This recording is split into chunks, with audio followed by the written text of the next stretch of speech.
Welcome to the Introduction to Corporate Governance and Social Accountability.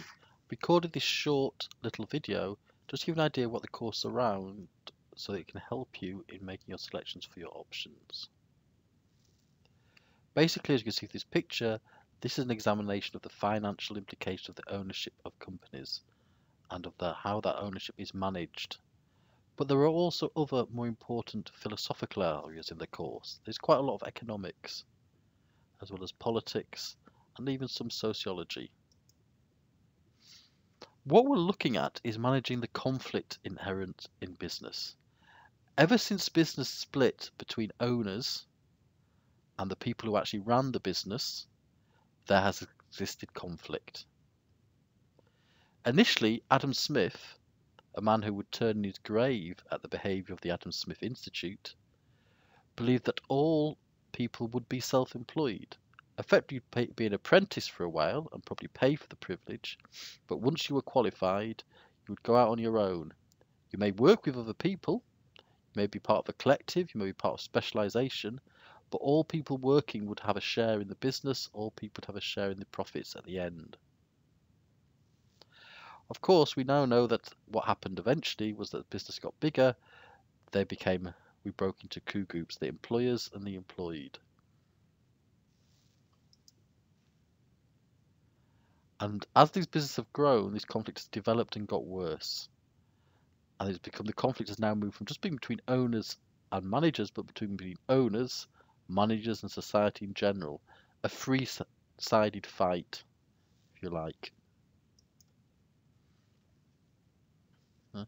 Conflict also exists between those who claim that the sole ownership of a firm is the shareholders, and those who claim that actually ownership of firms is much broader, to the extreme which some people say actually it's owned in some way by all of the firm's stakeholders. So what we're doing to a certain extent is developing a theory of ownership on this course.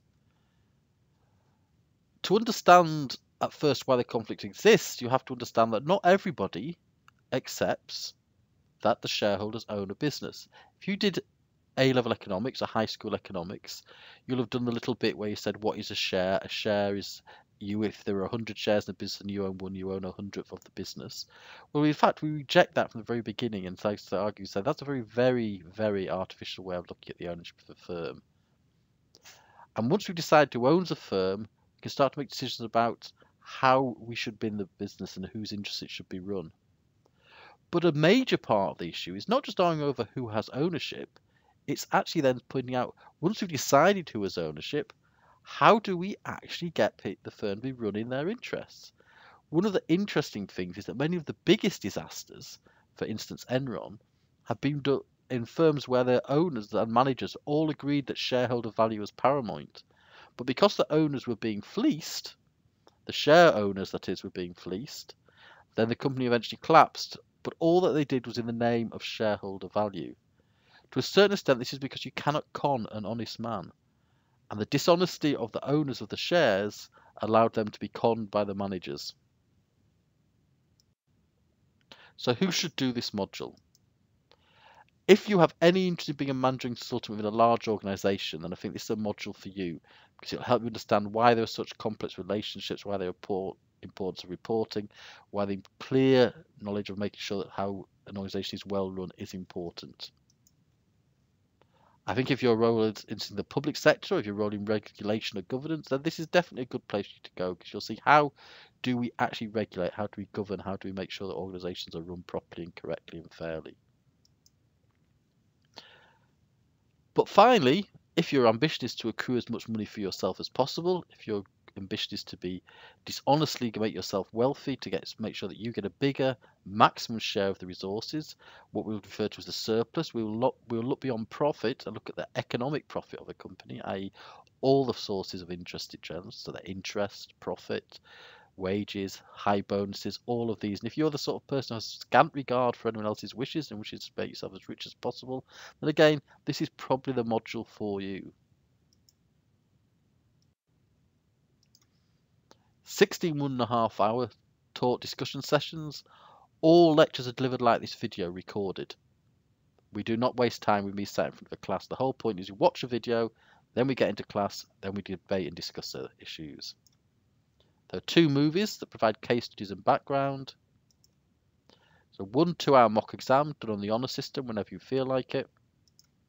And the final exam is 3 hours, 1 compulsory question, which is answered broadly from across the course, and then 2 from 6 questions, which are answered narrowly but deeply. So broadly but shallowly for the compulsory question, narrowly but deeply for the optional questions. There is no textbook, but 2 or 3 journal articles a week which you're required to read. However, the course is designed so that much of this reading can be done after Easter or over Easter, once you've got the taught elements out of the way, because I do know you only have 9 weeks to do 60 credits, 80 credits second term, so you really only have about 10 hours a week per course. So much of the time you can spend this course is after the end of term. It is a critical examination of capitalism. It is a challenge to the neoliberal orthodoxy, I will not deny that. It is a highly academic course, but I do believe there are many practical implications on it for business and regulatory design, so it will be of actual practical use to you once you graduate.